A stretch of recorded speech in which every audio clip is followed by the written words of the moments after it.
Hello, everyone. Welcome back to Mr. Arsenal podcast for what is the second season of this channel, and basically the review of the 1920 season is literally just finished.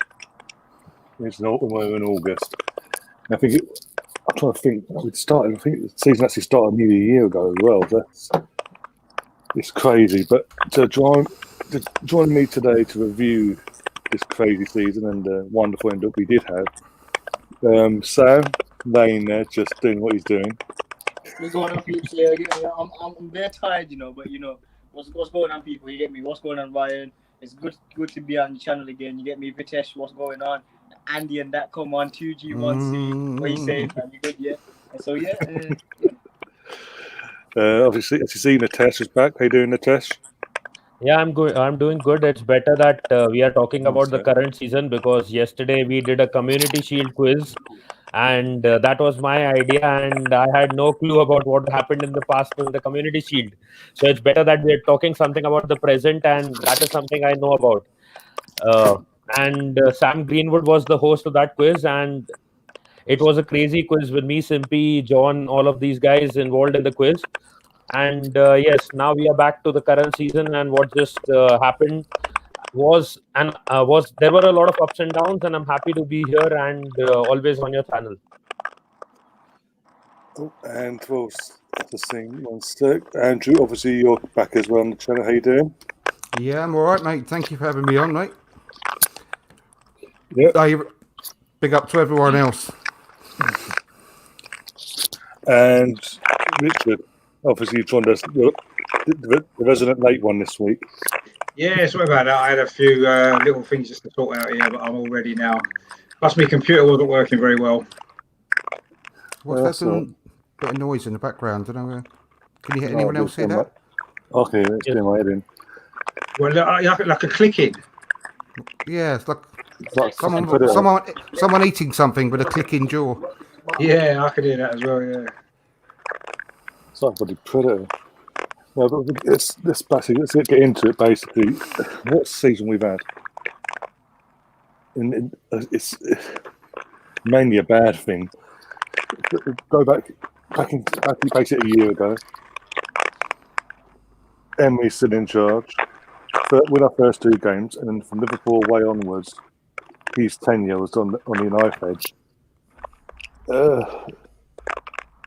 It was, and then obviously we had Lundberg for about 3-4 games, and then obviously Arteta's come in and done the madness with what he managed to get out of the season as a whole is absolutely crazy. We'll go back to August. Sam, back in August, did you think we'd be in a position where we're in league-wise? I can't hear you guys, I said, you hear me now? I cannot hear you guys at all. Come back in and come back out. When we go back out, go back in. Okay, one second.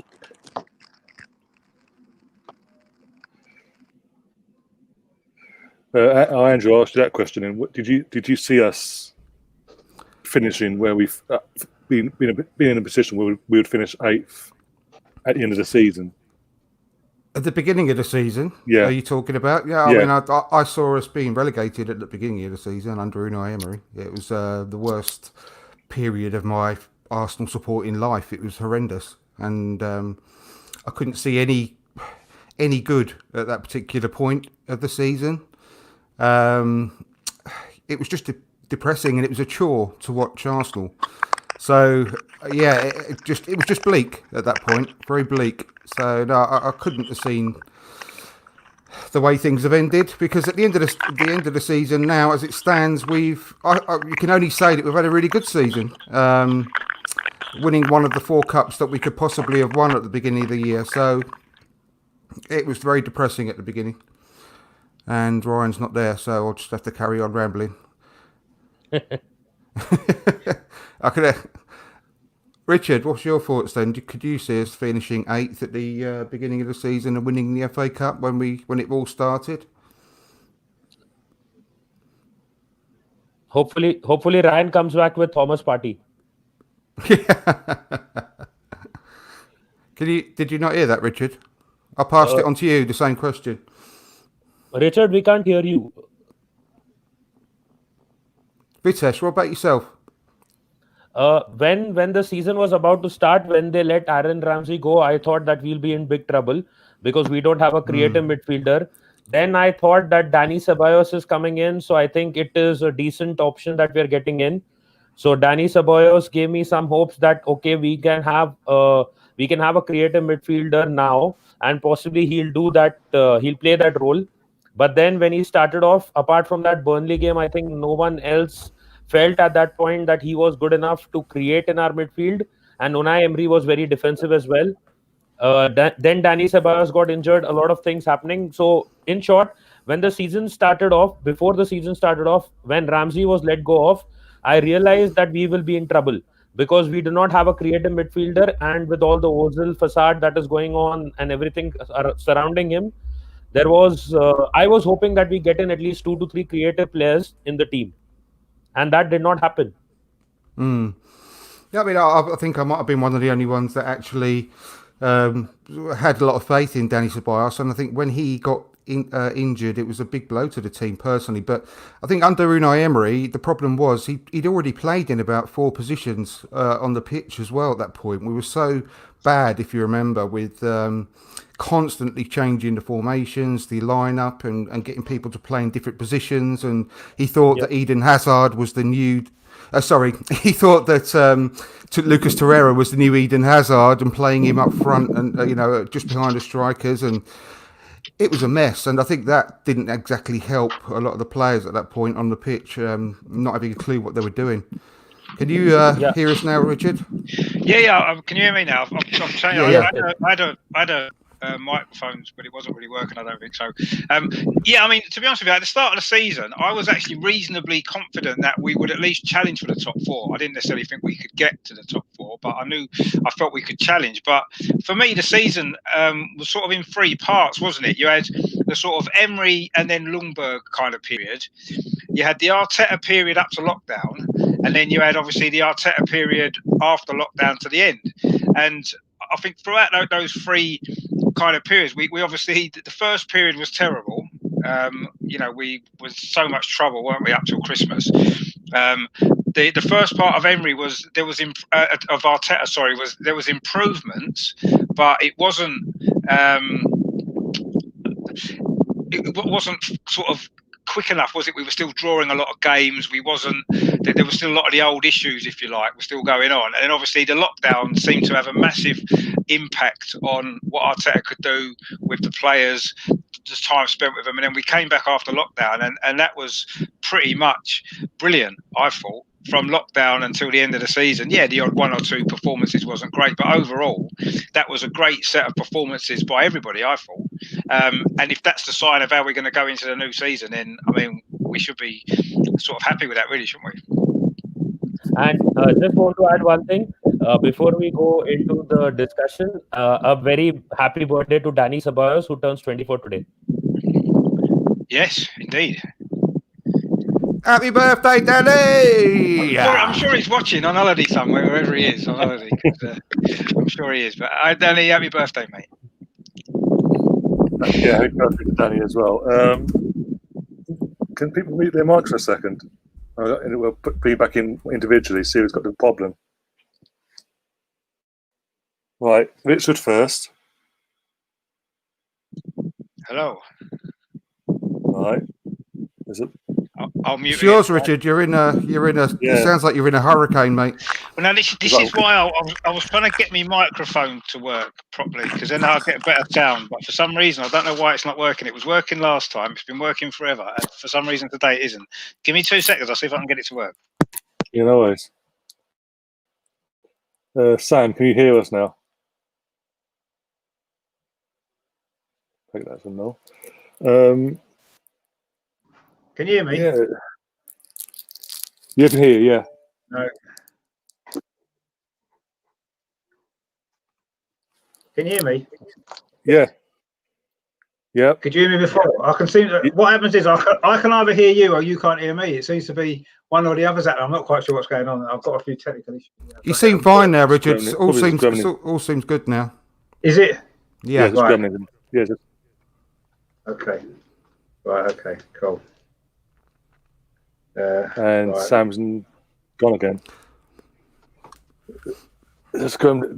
Joys are going doing live feeds on this channel, guys, with StreamYard. Oh dear. But yeah, just listening to what you guys are saying as well. But Emily, just before we move on to obviously what happened afterwards, it was just bizarre the way we won the first two games, but things he was doing, like as you said, Andrew, Lucas Torreira in a number 10 role, and what you would expect Ozil to be playing that sort of role, but he's a defensive minded player. It just baffled everyone. It baffled the players, and you could tell by the end of it, by the end of Emery's time, the players had given up, weren't playing for him, and just couldn't be asked. And No. and you could, and with that, you can easily say that, because then literally, eventually, when Arteta, they sort of continued it under Lundberg because he was still part of that system, and thus, for me, Lundberg was thrown under the bus by Josh, in the wording that Josh used, as in, he's only here temporary whilst we look for the right man. So they clearly from day one didn't think they didn't give Freddie a chance in their head. So the players were like, we'll just continue as we are then. It's only when Arteta's coming in, he's obviously full time in, that within straight away we're seeing the change in the mentality of the players. Suddenly they are playing for the team, they are playing for the new head coach, playing for their lives basically. Some of them for their career in terms of Granit Xhaka, because let's be honest, when Arteta came in, Xhaka was on the way out to Hertha Berlin. Yeah, no, that's right. It's just moving back to sort of the Emery period, it was just bizarre, and no one could understand what he was doing. It got to the stage at the end of the day when he couldn't understand what he was doing, and you could just see him match after match starting to drown, and you just needed to be at the end of the when it got to that sort of situation, especially when I think one of my lowest points, there's two lowest points at the beginning of the season for me. One was the Watford game, which was just horrific. That second half, watching that, it was just utterly. I didn't recognise the team as being Arsenal, the team that I've supported all these years. And the other one was when we were away to Vitoria Guimarães, and it was actually a 1-0 win, if you remember. I think it was a really grey, rainy day, and Mustafi, I think, scored a headed winner in the last few minutes. And that match, because when you see a team like Victoria Guimarães completely dominating the match and making us look just so bad, it was, I can't think of the words. I mean, they looked like prime Barcelona against us, and it was so depressing. And that was probably the actual lowest point for me. I know there's probably some worse ones in the league, but I remember watching that game and thinking, I just don't see where the light is at the end of the tunnel. In fact, I didn't even know where the entrance to the tunnel was to go into the tunnel to see if there was any light at the end of it at that point. You know, it was just so bad. So, and like I say, all the players down tools. And do you remember as well, the Southampton game, I think it was, when Lacazette scored the last minute winner, literally last minute winner, and equalising 2-2. Have you ever seen anything like that in your life, where he scored and felt he looked disappointed? The whole team looked disappointed, but on top of that, there was no cheering or celebrations at the end of the game. At the end of that, after that goal, by the fans. It was, the whole stadium was quiet. Have you seen anything that's bizarre in your life? It was just horrible, wasn't it? Absolutely horrible. And it doesn't even seem like it actually happened at the beginning of that season, at the beginning of this season now. It just seems like such a long time ago. And I've tried to I think my brain has tried to blank it out as if it never did happen.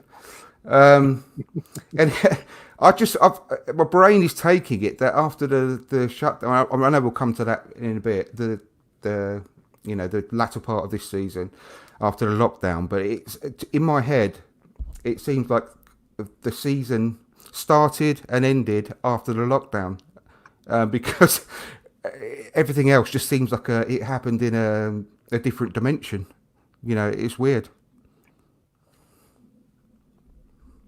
Yeah, and Yeah, just just wanted to add touching on one that, thing. yeah, that Southampton game. Yeah, go on. Just wanted to add one thing. See, everyone says that why was Lucas Torreira played in that attacking midfield role?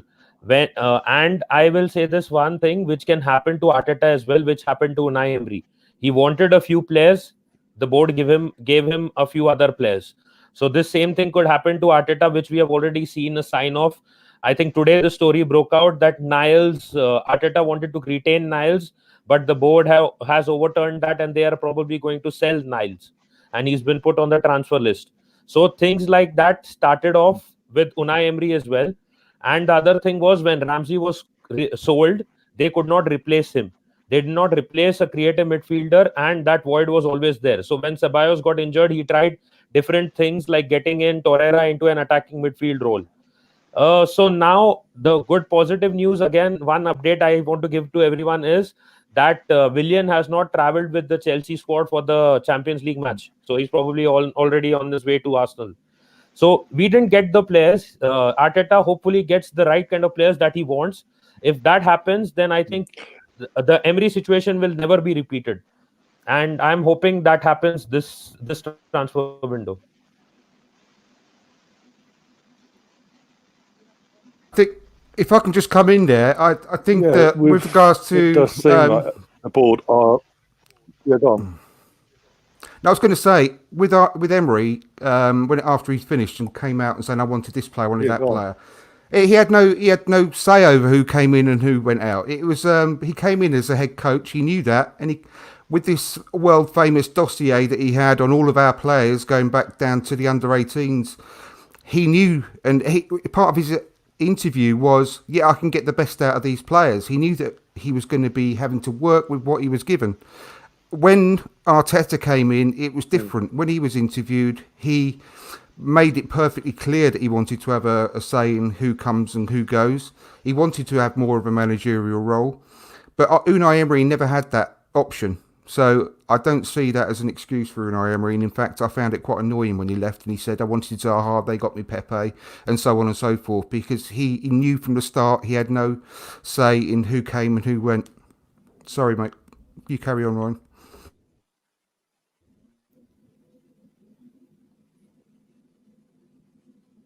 As you said, he knew the situation. He didn't help himself with that Europa League final. Let's be honest. If he'd won that, he'd have had more of a footing in that transfer window, more of a say. You would have had that as his backup. Where this is what I'm saying about Arteta with the FA Cup. Even though people say it's just the FA Cup, it's silverware. His first visit silverware, his first first job in general as a head coach in the space of what, including lockdown, 7 to 8 months. So Arteta's now got that footing where he can say, look what I've done with this squad, it was not even my players. Back me, get the players that I want, and we can get back to where you're saying you want us to be, in the sense of, first off, getting back in Champions League, then competing at the top table in domestically and in Europe. Because he's got that footing now, whereas Emery never had that. So when Emery left and he's blaming everyone but himself, it's everyone and its wife basically. It was their fault, not my fault. It's the ex's fault, it's not my fault. It's the dog's fault, it's not my fault. It just doesn't. It done my head in. It still does my head in. He'll fuck up everybody else somehow. It'd be Arsenal's fault. Definitely. But moving on to a bit more positive things. Arteta comes in. Not everyone's first choice, by the way. And I've said this numerous times myself. He weren't my first choice, or second or third, but he was hired for the job. And from the first press conference, where you're saying all the right things, and you're watching all the behind the scenes stuff throughout the day that built up to that as well. And then the performances against Chelsea, even though we lost at home, the performance there, New Year's Day, and most of the games this season since he's come in, apart from one or two where the players have dropped off themselves, is beyond his control. There is a difference there. Mustafi, for example, and David Luiz, they've had mistakes in them, but not to the level that they were beforehand. To the point that Luiz has got another year extended onto his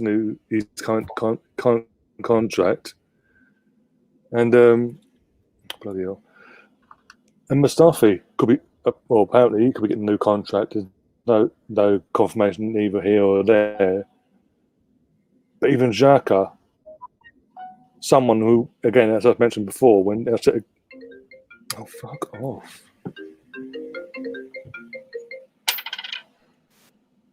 Bloody phone. Ryan has a set of fans. Ryan has a set of fans.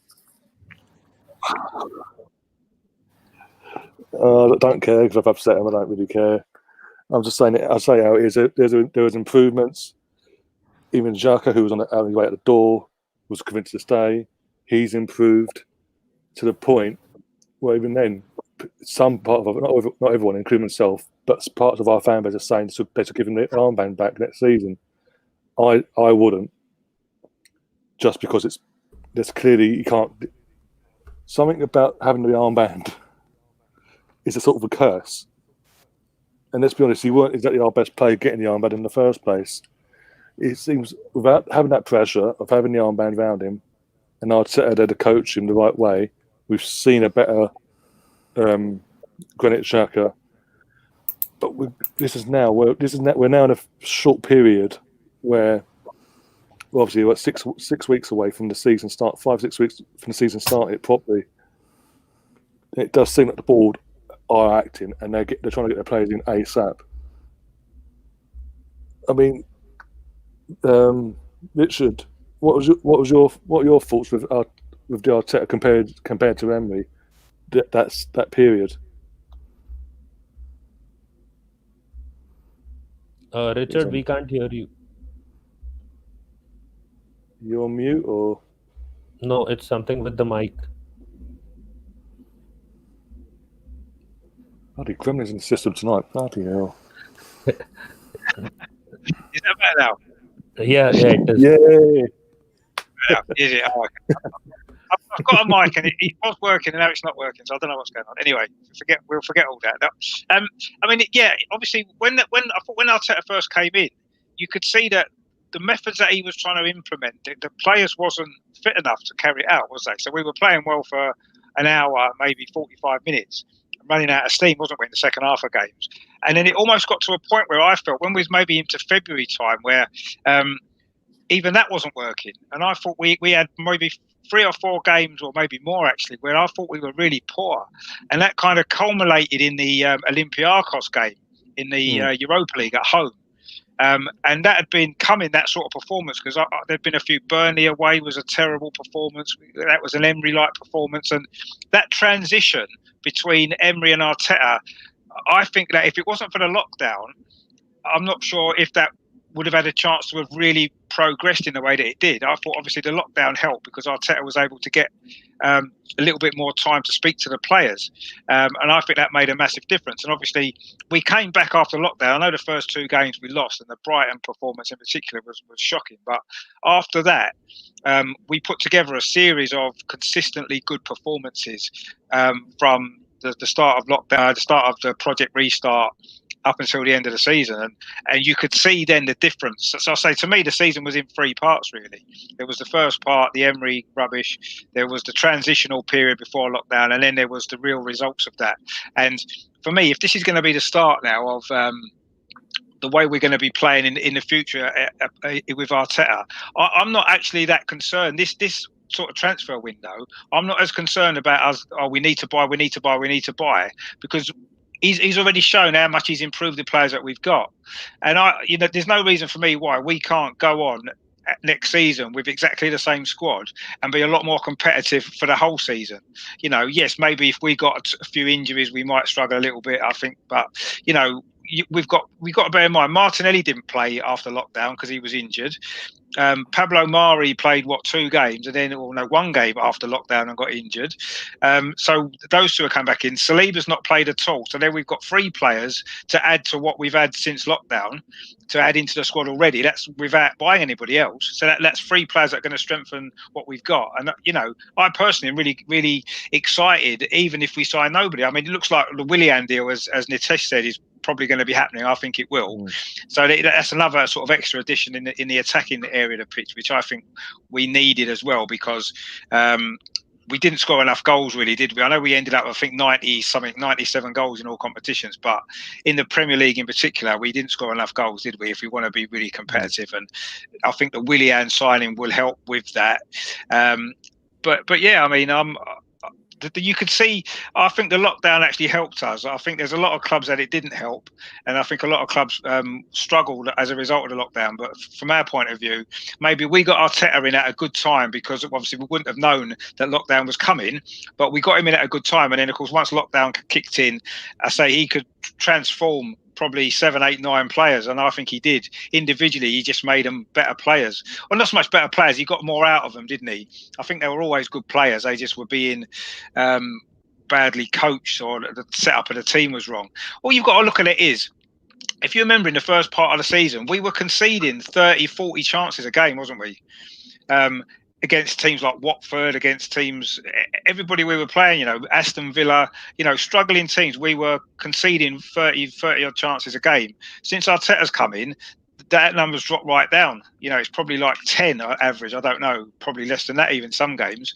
And that just shows that the work he's done with the same players on the shape of the team. And that's what's been the biggest difference for me. And that's what we can see over the last 10, 15 games, as opposed to the previous probably 30, 40 games, whatever it was. I think the shape of the team has been better, and the work rate as well. I think they're all working harder, aren't they, as well? And I think that's been a big, massive plus as well, because players are now putting a shift in, aren't they? They're coming off the pitch and you can see they've given everything. Whereas I feel before, maybe they would come off the pitch and I don't feel as though they had. I mean, you mentioned the Southampton game actually before, when Lacazette scored at the end and nobody cared. Nobody cared because everybody knew that Emery was the wrong man. The players knew it, the fans knew it, everybody knew it. And we might as well have lost that game because the change might have come a little bit quicker.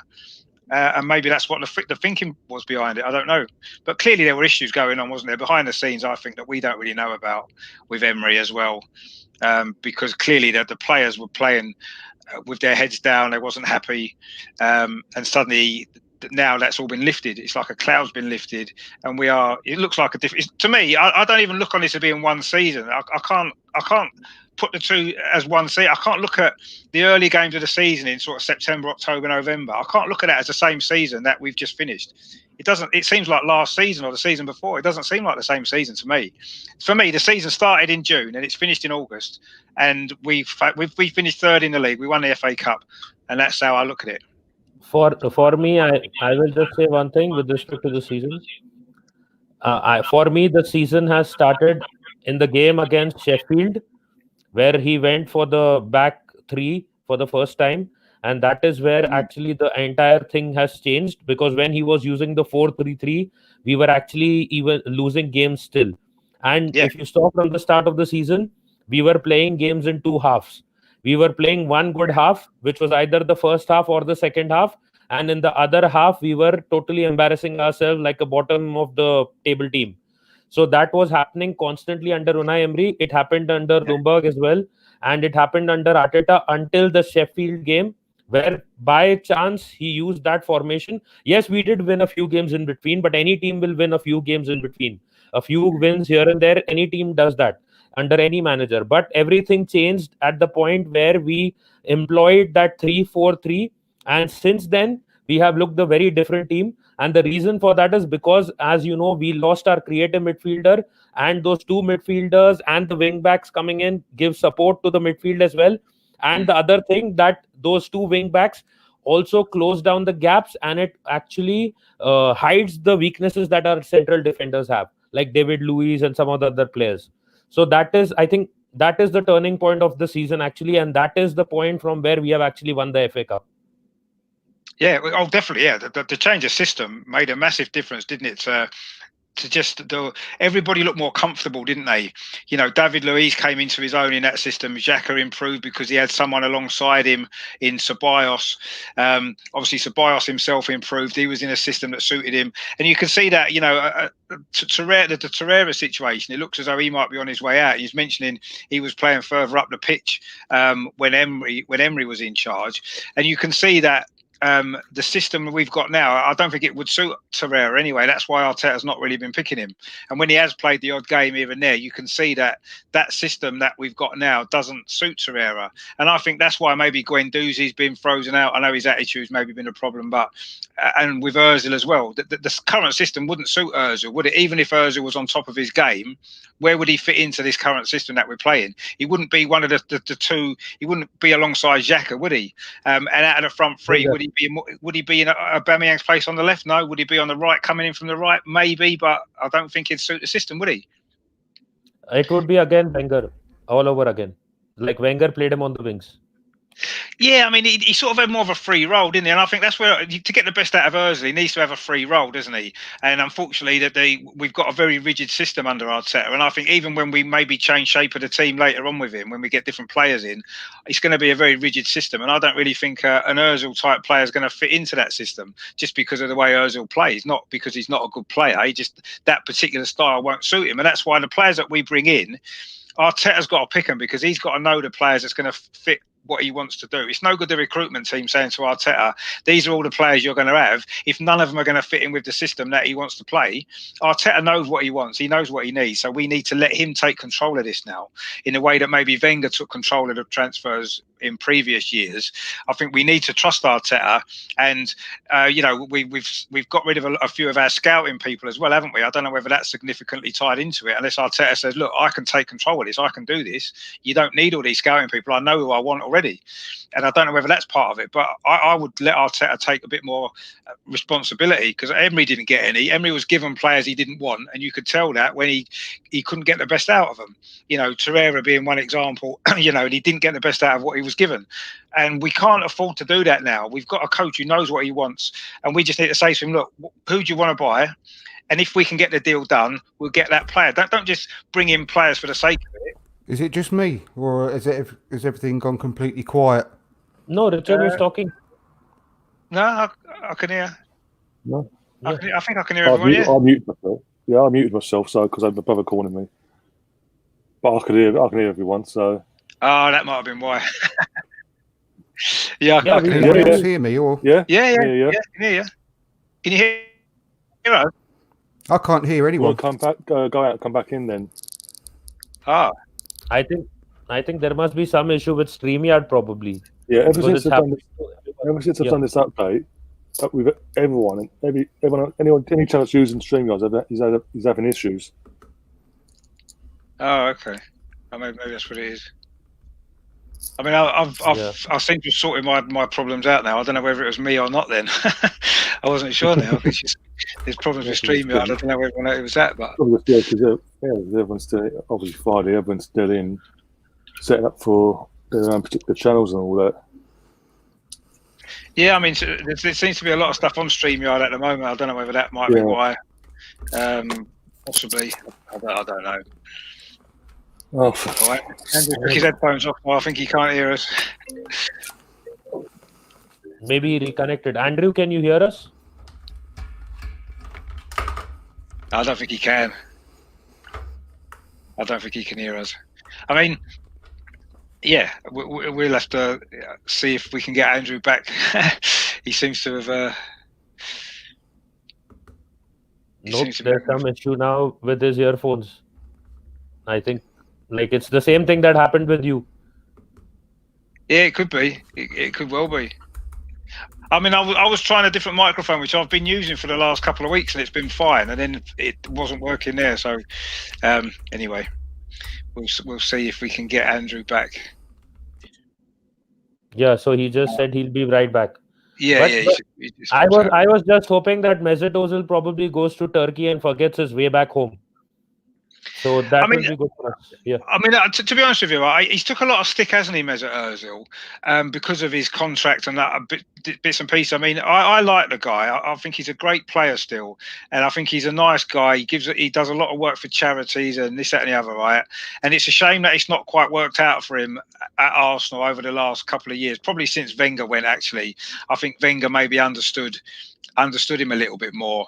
And since then, his Arsenal career has gone downhill. I think Sanchez leaving affected him as well because they seem to play well together. So I do feel a bit sorry for him. And I know he's earned a lot of money and people might think, why would I feel sorry for him? But just because, he's a footballer, and you can't tell me he doesn't want to be playing football every week. Because he does, doesn't he? It's just he's not going to get the opportunity at Arsenal. So it's going to be best for everyone if he just goes. And like you said, maybe there's plenty of clubs in Turkey, I'm sure, would be dying for him to play for them. Maybe that's what he needs to do. Maybe you're right. Stay over there and join a club there and finish his career there. The problem is he knows that he's not good enough for the Premier League right now. The only reason he wants to stay at Arsenal is because he's making a lot of money, one through wages, two from his influencer deals and his social media. So if he leaves for Turkey, he's not going to be in the limelight anymore. He's going to lose. Maybe some of those followers may not keep tracking what he's doing like they're doing at Arsenal. So that is one of the reasons he probably does not want to go. Otherwise, every good player, I think, including Mesut Ozil, knows that you need to transition from the fast league to the slower league at a point in your career when you realize that you're getting older. And he realizes that, but he's just here for the money. And as I said, his social media will probably go from like maybe few millions. He would probably maybe lose a few million active followers. And he's not ready to take that. He wants to make the most money. Then after that, maybe he will be done with football soon. I don't know. I mean, I think that may be playing a part. I don't think that's the overriding factor. I mean, you've got to remember that, when we won the FA Cup, he sent out congratulations to the players. I think he still loves the club, and I think he still, he still gets on well with all the players, and I think all the players still like him. And I think there's a little bit more to it. I mean, it's just not quite working out for him, is it? And it will be best for everybody if he leaves now, because it's just hanging over us as a club, isn't it? Because it gets mentioned all the time, doesn't it? Mesut Ozil this, Mesut Ozil that, and it's just dragging everybody down, and it needs to be sorted out whether or not we have to pay off his contract, or whether or not we can actually get somebody to buy him, and he wants to go. I don't know, but it needs to be sorted out this summer. That's the biggest issue, I think. Doesn't matter who we buy or who we don't buy.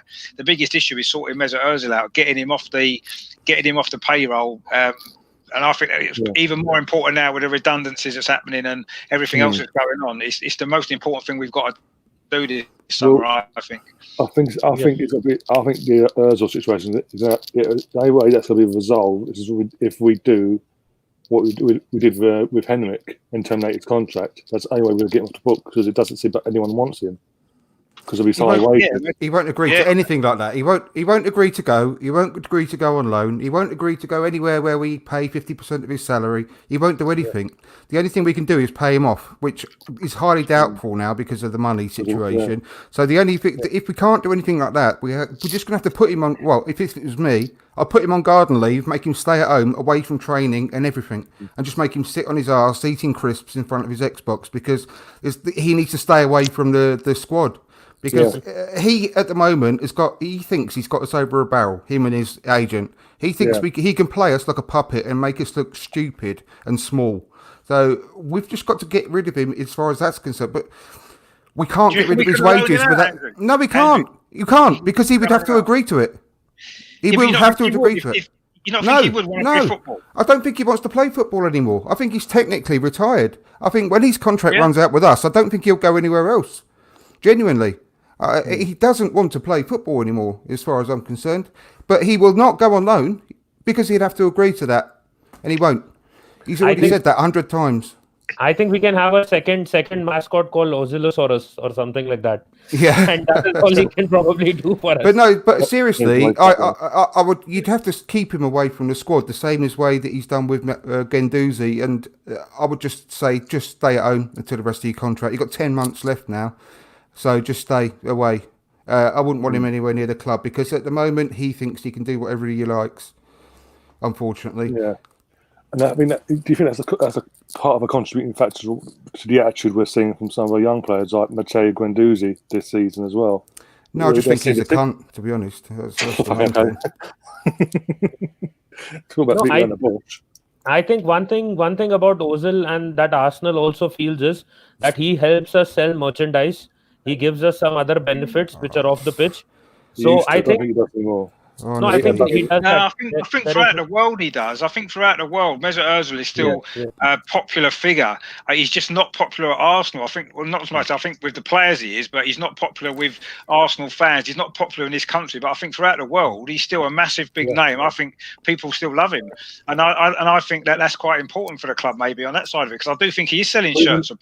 I do think losing. Don't forget, he's losing a lot of his sponsorship contracts now. Sponsorship deals. Called a plug in, didn't they, this summer as well? And mostly because of the China situation as well. But I saw on his Instagram or Twitter or one of the two that he signed this deal with this little shoe wear manufacturer. Did you see that? They were sitting in some pub and they had a little box of shoes on the table, and he said, "Oh, I've got a new sponsorship deal." But that would never have happened like a few months ago. Signing a deal with a company that small. He was with Adidas, with all the major brands across the world, but he ain't anymore. And do you know what? But that would do if we did what I said and put him on garden leave, let's make him stay at home and not training anymore. That would damage his brand terribly and make him maybe make him double think himself, and say that perhaps I am damaging myself here badly, and make him rethink. Do you not think a little bit though? What might be more advantageous to the club is while we're paying his wages, get him to maybe train with the young players and let them learn something from him in terms of ability. Make him a player coach. What would they learn out of Mesut Ozil now in his current situation, the way he plays? I don't think bad attitude. We need to get rid of the bad attitude that's been left over from the previous regimes. This is the thing. He's one of the last that we need that are in that situation now. He's causing nothing but a bad reputation. They can only learn bad things from him at the moment because he's doing nothing to try and get into that team. I think a young player, say a 16, 17-year-old kid, would still look up to Mesut Ozil because of his ability. And I think on a training pitch, his ability will shine through. And if he can give something back, he's taking a lot of money out of the club. If he can give something back like that, we might as well make the most of what we can of him while he's still there. If we've got to keep him for another year because we can't get rid of him, let's at least use him to some benefit for the club in the future. Which maybe I say to train with the kids, maybe to help the younger players to do something, clean the changing rooms. I don't know, but get him to do something. Don't let him stay at home for 350 grand a week. Let him have to earn it. Yes, why Guendouzi was actually training on his own, not even with the under 23s, and that's the thing because they wanted to keep. He didn't want him affecting his bad attitude on the other players and the young players, and it's the same with Ozil, mate. He just doesn't care anymore. Doesn't care. Honestly, this is. I don't know. I think the Ozil situation is different to Guendouzi. I think Guendouzi's has got a discipline issue. He's got a. I mean, I think something happened in Dubai, didn't it, when they were away in Dubai? And I think Guendouzi's got some disciplinary issue. I don't think Ozil has. Yes, I think Ozil might have lost his motivation to play top level football. I agree with that. That's possible. But I still think he could certainly help the club in other ways while he's still there. Don't let him stay at home. I would bring him into the club. Let him contribute something in some way. Arteta is a smart guy. He would be doing that if he thought that would be the case, wouldn't he? He wouldn't lose that. Because don't forget, before the lockdown, he was using him a lot. He really, really desperately tried to integrate him back into the team. And he was playing him every week. So what's happened? There's something that has happened that he's going against these non-negotiables that Arteta is on about. Something has badly happened. It seems since Ozil was outed, out of three players, he was one that was outed publicly somehow about the salary cuts, basically, and that he wanted to see he was asking questions, basically, where's money going, sort of thing. And since then, that was during the lockdown, obviously peak lockdown. Since then, he's appeared on the bench twice, not played, and every other game hasn't been even in the matchday squad. I mean, that's been the shocking thing, hasn't it? The fact he's not even been in the squad. That's been. that's It's telling. Don't you think that's unbelievable, telling though? That is why I'm thinking like I am. But that is very, very telling. Arteta would not be cutting his nose off despite his face, would he? His But I mean, beautiful face. Arteta, we've all said how transparent Arteta's been with pretty much everything else. Why hasn't he been transparent with this? He's been asked about it 50 times in press conferences. Why hasn't he just said this is the reason? It's almost as though it's above Arteta's head. He's not in control of it. I don't think, because otherwise he would have come out and said, "I'm not picking Özil because of whatever it is," and that he would do that because he's that's the sort of guy he is. And I don't think that it's in his control. I think it's above Arteta. I think all this is above Arteta. Just want to add one more thing. I was just going to say, it's part of. I think it's also he's seen what happened with Emmy, because Emmy initially when he came in called out Özil, weren't doing this, he weren't doing that. Tried him, then dropped him. Then the fans turned on Emmy because he weren't playing Özil, so Özil brought him back. Yeah. Then they turned him in for playing Özil in the wrong games. Like the guy couldn't win. So Arteta's just like, you know what? I'm dropping him, but I'm not going to say what. I'm not going to actually say why, because I can't bloody. Because I'm not going to try and. I'm trying to get the fan base back on board as one, everyone on the same harmony, not completely like back and forth. So I can see that could be a possibility as well. It's until I just think somebody, club or Özil or his agent come out and say this is what's happened. Someone needs to come out and tell us. I think now over the summer, somebody at the club has got to come out and tell us the truth. What's going on with Özil and what's happening in the future with him? Is he staying at the club? Is he going to play? Is he leaving? Are we buying off his contract? Someone from the club needs to come out and tell us what's going on. Everybody, not just us, but everybody. It's the media. Stop all this ridiculousness that goes on. Every time anything happens at the club, Özil's brought up into it, and that needs to stop. And the only way it's going to stop is if someone at the club or Arteta, whoever it is, comes out and actually says this is what's happening, and then it'll be hopefully then we can then move forward from it in whatever way that is, whether he's staying, whether he's going, or whatever he's doing. I don't think that will happen though until the end of the transfer window, because they will probably try everything they possibly can to try and get rid of him this summer. But I know it's not going to happen. It ain't going to happen because he has to agree to it, like I said before. But they will try it and get rid of him. But maybe after the end of this transfer window, something may come out. But until then, it's highly unlikely. I think the simple solution is that probably Arteta, Mertesacker and Edu should sit with Ozil to have a chat that what can you contribute, because you are here for one more year. Many people were saying get in Santi Cazorla as a player coach or get him as a coach. When we have a player who's not good enough right now to just be a player, we can convert him into a player coach. We are anyways going to pay him the 1 year fee, the 1 year wage. So if he's not being sold in the transfer window, get some use out of him, and at the end of the season, give him a good sending off. That's it. Everything is fine. The fans are happy. The player is happy. He's also leaving on a good note. We don't have any hate. I mean, we do have a bit of dislike for him now, but no real hate for him. So he will also be getting a good sending off. We will get some benefit out of it. He will maybe improve his attitude. If we want to retain him, then we can think of retaining him as a coach, not as a player. But if we don't want him, then at the end of the season, he'll leave happily. And he has helped us win some FA Cups. So I think he will not have that negative feeling over the club as well. He'll also be happy being at Arsenal for 1 year. Or he could cut the grass while he's there, couldn't he? Get on the old tractor, cut the grass on the pitch. Yeah, exactly. Well, the other thing is, we mentioned Mustafi earlier about new contracts and everything, because this contract runs out at the same time as Mesut Ozil. But what I think we should offer him another contract, because his performances, and the only reason I say that is his performances have steadily improved. His value is steadily be improving as well. And we do need to protect the finances, so we can actually sell him for a decent amount of money.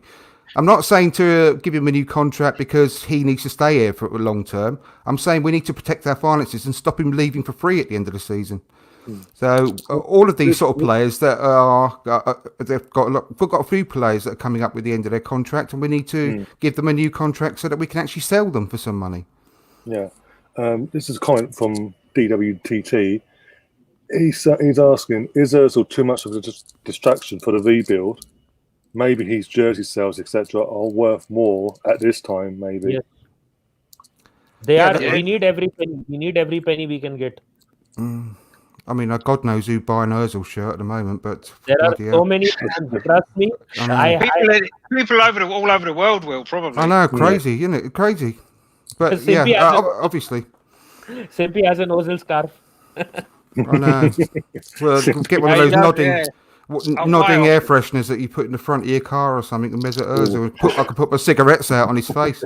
I mean, in a way, though, this kind of shows a problem, doesn't it? I mean, every single time he just takes up everybody's time, and we've been talking about him probably 20 minutes. And this is the problem that there is with Ozil. Every press conference Arteta he has to spend 5-10 minutes talking about Mesut Ozil, and it needs to be sorted out one way or another, doesn't it? We need to draw. And you said, it might not be till after the transfer window. I agree. They're either going to get rid of him in the transfer window or not. But if he stays, then we need to know what's happening. Everybody needs to know what's happening. Is he going to play or is he not going to play? If he's not going to play, then tell us he's not going to play this season. He's just seeing out his contract. And at least that way, he'll stop getting asked about him. And then, we can forget about him. We're not going to say he's Ozil in the squad this week. Is he going to be on the bench? Is he going to play? We can forget it all because we will know that he won't be. And I think that needs to happen, really. I feel he should sack his agent because his agent is running him into the ground. Yes, he got him that 350k deal, but I think now it's high time he gets rid of his agent because his agent is totally running his brand into the ground. If he would have probably been playing somewhere regular football, he would have had a good sponsorship deal as well coming in. He wouldn't be losing all his sponsors. He would probably have a bit more control over his social media and probably not be doing all the rash things he has been doing. And maybe his relation with Arsenal and the players and the management would have been way better. That is spot on. Absolutely spot on. I totally agree with everything you just said. And that is exactly why I think and believe the way I do. Because surely to God that, that he would have been pushing for a move if he wanted all that to happen. But the reason that he hasn't, and the reason that they keep saying that he's just going to sit the rest of his contract out, is that he, in my opinion, just doesn't want to play football anymore. So everything, I agree with everything you've just said. So that the reason that's not happening is the reason for why I think I do. Yeah, maybe. Yeah. Moving on to obviously we as things start to pick up in performances and we've started going in that clean sheets and wins. Lockdown comes along. Obviously, Man City, what was meant to be our game in hand at the time was called off. We were none the wiser of the real reason behind it. We've since then found out that our head coach Mikel Arteta contracted the virus via the Olympiacos owner, being what he is, who, by the way, was in the country against yesterday at Wolverhampton. Wolverhampton will be in lockdown soon, won't it? After that, yeah, well, I wouldn't be surprised. I mean, he's there brazen as anything, but yeah. So Arteta's obviously ill breaks on, I think it was the day before, Friday before we played Brighton, when we went to play Brighton. And that was like the snowball, that, and then obviously Hudson and Doy a few hours later, the snowball effect of that led into the season being put on hold until, what was it, June 12th, I think it was. July, sorry. Yeah. And we come back. We think we could get something out of Man City, and then everything went against Arteta that night with probably Marley getting injured, Xhaka getting injured in the first few minutes, and then obviously Luis, who wasn't match fit clearly, making errors that obviously led to 2 goals and the whole of the defeat in general.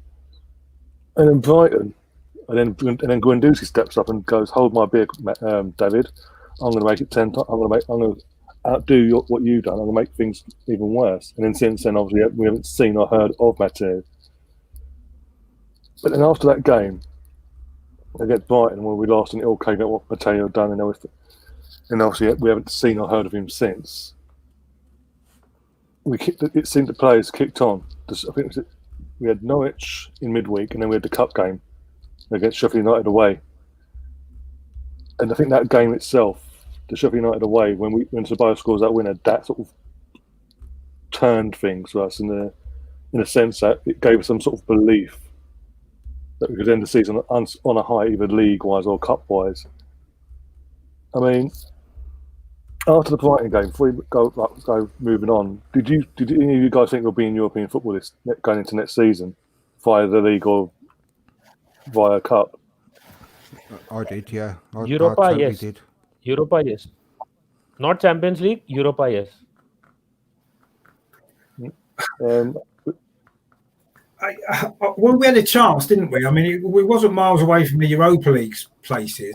But yeah, the Brighton game for me was almost that was the low point, wasn't it? You know, we'd got knocked out of the Europa League just before lockdown. We'd come back from lockdown, all excited that we were playing football again. And then we lost to Man City, fair enough, and then to lose to Brighton. And in the end, if you look at those 3 points from the Brighton game, if we'd won that game, we was 1-0 up with 15 minutes to go. If we'd won that game, we could have well have finished in the top 4 with the extra points that we'd have had. We probably would have played a stronger team against Aston Villa and stuff like that. So, you know, that game was a massive game, and unfortunately, it cost us. But I mean, I wasn't confident we could get Europa League after Brighton. It wasn't impossible, just because the league table was quite congested, wasn't it? In the middle part of the league, there wasn't much to choose. 2 or 3 wins from anybody could have put you right back in it. So I was just feeling really down after that Brighton game, because I just felt as though the season was just getting away from us completely, and that, you know, any progress that we might have been looking at before lockdown under Arteta, which was quite small, looked like it's gone completely after the Brighton game. Yeah, 2 things. At the start, I said that we need to play 5 at the back against Manchester City. Solskjaer has been doing it regularly. He's won 3 games against Pep already. I was hoping that he does that against City, but he did not. Luckily, we did that against Sheffield. Now, we still had a chance. If we had beaten Spurs, we could have made it to the Europa League directly through the league as well, if we beat Spurs. But obviously, beating Mourinho was never going to be easy. I made the prediction as well that we will lose, and we lost that game as well. So because Mourinho is very tactically much better than Arteta. Arteta, yes, he did find the right combination, but tactically Mourinho is a better manager, and his tactics worked, and our players also did not give their 100% that day in terms of finishing the chances that they had. Touching on that, I don't think it was a Mourinho tactical masterclass or tactical class at all. It's just that 2 individual errors that led to their goals. There was no masterclass behind it. The first goal was obviously the clear error, but the second one, if you see, they wanted us to press forward using that formation. They wanted us to push them, and then they wanted to play those counter-attacking football that would actually give them the goal. Even though they eventually scored from the corner, but they were close to scoring that second goal. And Harry Kane hit the post, and 1 or 2 other players. Son had a good chance. They did not score from those chances, but they had set it up in that sense. Yeah, but so did we. I mean, Aubameyang hit the post, didn't he, when he should have scored? And that would have. Exactly. We just went into complete Looney Tunes mode. I mean, look at what happened to Mustafi. He had that switch that went off in his head that made him go into like a Hanna-Barbera character, and he just went sliding it all over the place. And it was just ridiculous. It just showed the weaknesses of the players, unfortunately, in that game. And that's the miracle of what Arteta's actually been doing, because he's got these kind of performances out of these players, knowing full well that they are capable of that. And it's bound to happen at some point. But I don't think we were outclassed or out-tacticked or anything in that game. I think we could have easily won that match. Yeah. No question. It was just the individual weaknesses of our players that need replacing that has happened time and time again. It's just a miracle that we've actually won anything with these players, to be perfectly honest. And not all of them, not classing the whole lot, the whole squad, but we all know who the players are that I'm talking about that are capable of these complete, it's just mindlessness. It's just crazy.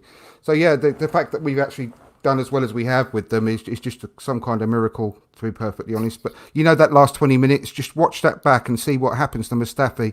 He was good in the first 60 minutes, and then God knows what happened to him in the last half hour.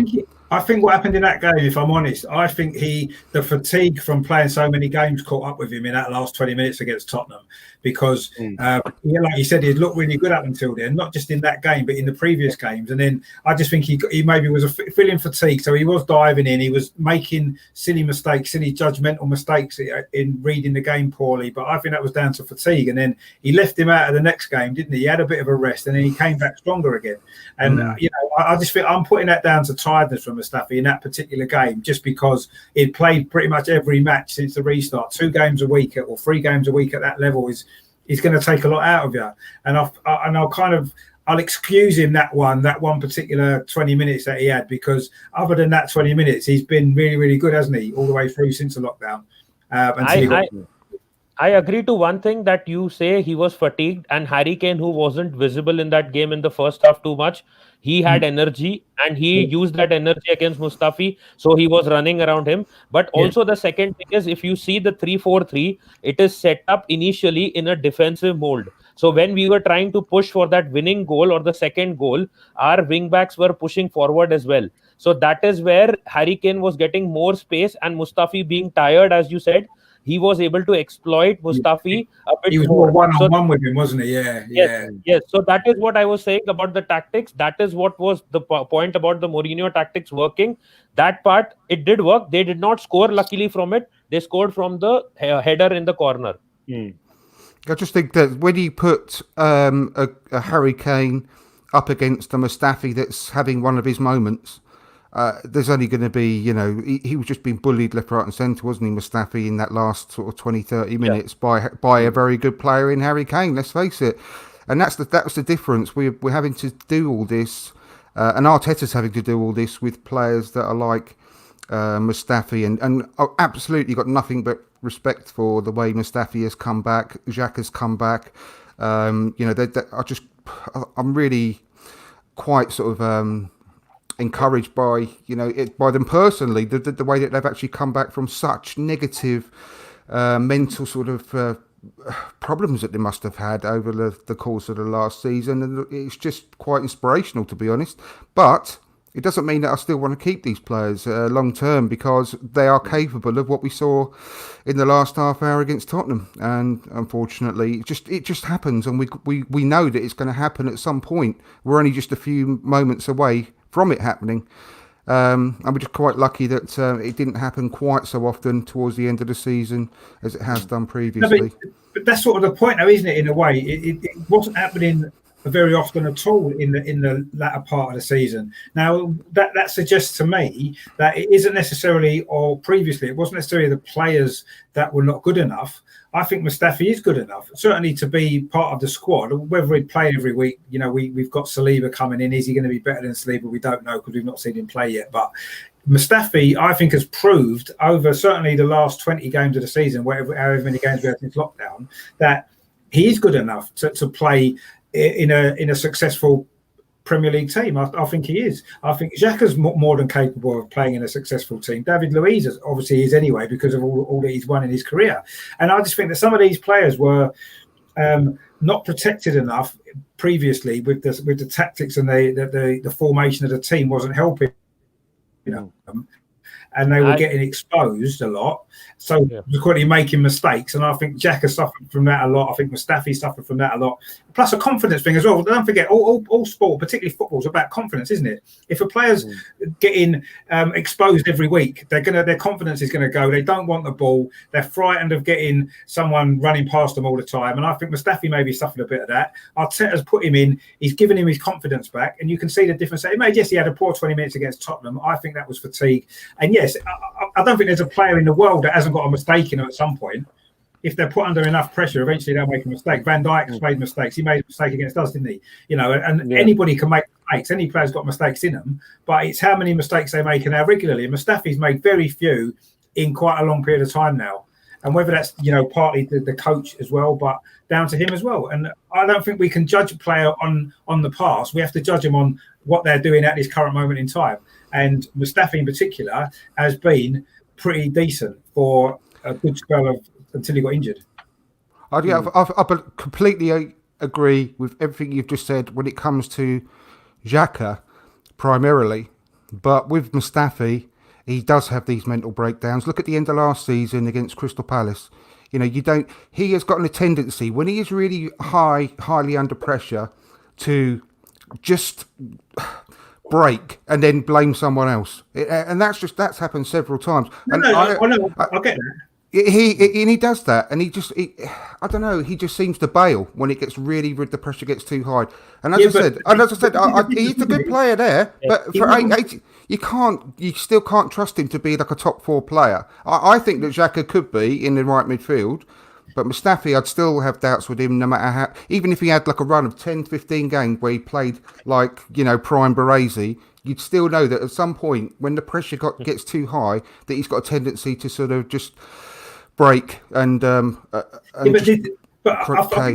No, but this is almost the point, isn't it? I mean, Nitish touched on it as well. The way that we've been set up, he wasn't put under much pressure constantly in a game because the team was set up to protect the defence. Obviously against Tottenham in that latter period, as Nitish said, the fullbacks pushed on. We tried to win the game. He was exposed one-on-one with Harry Kane. Was never going to end well. And previously under Emery as well, you said towards the end of last season, the Crystal Palace game, for example, again, he was left isolated one-on-one with a player like Zaha, and that's never going to end well. Arteta made sure that the system's set up so that doesn't happen very often. And that's what you've got to do, haven't you? And that's with any player. If Van Dijk was constantly put under pressure in the same way our defence was previously, he would be making regular mistakes and people would be saying, well, Van Dijk's not very good. And it's to do with what you play. I'm not saying that I'm not trying to compare Van Dijk and Mustafi, but if a player's constantly under pressure because of they're getting exposed by the players around them, they're going to eventually start making mistakes on a regular basis until that situation's put right. Arteta's put that situation right. Mustafi's not been exposed, and subsequently he's not made many mistakes at all. And the same for other players, David Luiz as well. Since that Man City game when he wasn't fit, how many mistakes has he made? I can't think of any. No, I totally agree. I was saying this before. David Luiz has never played in such a because I've always I've always backed David Luiz, and I was happy when we signed him. Yeah, me too. And I've always said right the way through, he's never played in such a dysfunctional. This is going back to the beginning of the season, obviously under Emery. He's never played in such a dysfunctional, poor defence with no protection in front of him whatsoever, and it's bound to make loads of mistakes when people are just running through the midfield and just bombarding the goal with shots over and over and over again. But I totally understand everything you've just said. There's just something in me just regarding Mustafi that, regardless of how he's protected, that he's always going to be prone to pressure mistakes. And I know that he's more protected now, and we're playing in a more functional team. But I just got this feeling that would always be in him individually.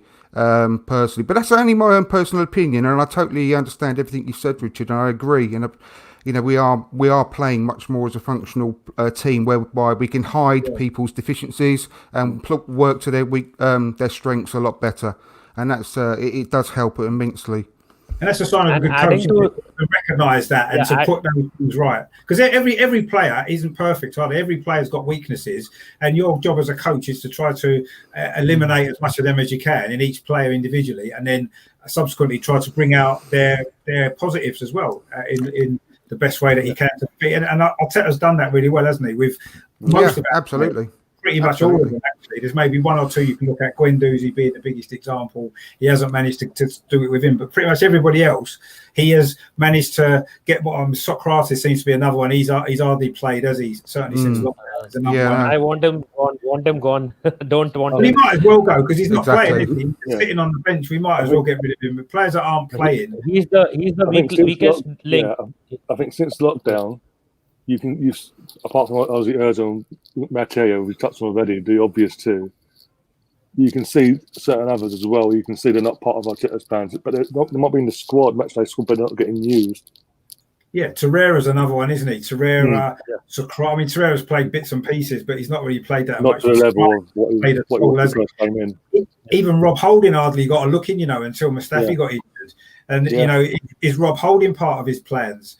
I don't know. I mean, if he's interested in buying this Brazilian Gabriel, that could have a completely new defence next season, couldn't we now? And most of the ones that might be on the way out. Well, there's rumours, and again, it was touched on in the chat, which Andrew spoke to DWTT in the chat as well about it. But Ainsley, it's just rumours, but Ainsley Maitland-Niles has been rumoured. It's just me, it's paper talk, it's UK papers, I don't believe it anyway.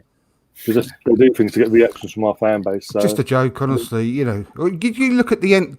Just the simple fact that he was his trust in AMN was so strong that he not only played him in the semi-final, he started him in the final. You saw there, I mean, how much they embraced at the end of the match, you know. And you saw Ainsley Maitland-Niles' interview with the TV cameras at the end, when he was just glowing. He was almost going to burst with excitement, wasn't he? That he'd actually standing there with the FA Cup. Yeah, and I was going to say, I don't believe any of that. I don't believe it at all. Exactly, and also I was going to touch on that because obviously during the season, near the end of Emery's time, there was that infamous interview that Ainsley did for, I think it was at Sky, or I think it was I don't know, for Sky particularly, but basically saying he wasn't happy. He wanted to play. He sees himself as a central midfielder. He wants to play. He doesn't like playing at right wing back and all that. Well, as you said, go back to Saturday when he's holding that trophy, glowing, and they're asking about obviously not being playing in his position, and the answer he gave was completely the opposite to what he gave in the first time round. He's more than happy to play. He said that more than happy to play anywhere he wants, whenever the gaffer wants me to play. Yeah. I'm contributing basically. He actually said he really enjoyed it, didn't he? Yeah, that was his words. Thriving off it, yeah. A complete contrast. No, again, this is the effect Arteta has had on these players.